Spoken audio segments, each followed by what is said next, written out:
So I made some of the mock pineapple zucchini. It is so delicious. So for the fake pineapple, I need 16 cups. So I've got 8. I'm gonna add the other 8. I'm just cubing this up into small chunks for one of my batches. So this is 16 cups. I'm just gonna set it aside and grate some now for my second batch. This recipe uses 16 cups pineapple, 3 cups of sugar, a can of pineapple juice, and 1.5 cups of lemon juice.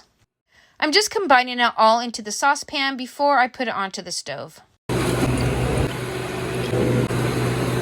So then I'm just going to bring this to a boil.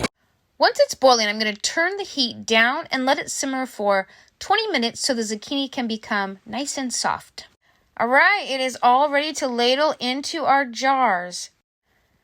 Fill it, leaving about a 1/2 inch at the top. So I just fill it to that rim and then wipe off the top so that there is no sticky syrup that could prevent the jars from sealing properly.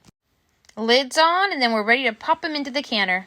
The shredded is made the exact same way, just the zucchini is shredded instead of cubed, but we're going to put the lemon juice, the sugar, and the pineapple juice in.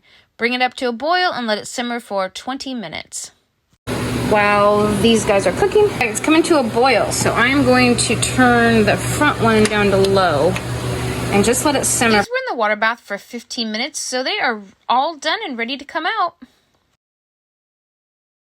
Making this mock pineapple is super easy. It's much easier than pickling it. Each batch makes 10 pints. So I made 10 pints of the cubed and 10 pints of the shredded, and I'm gonna make a lot more. It's really good.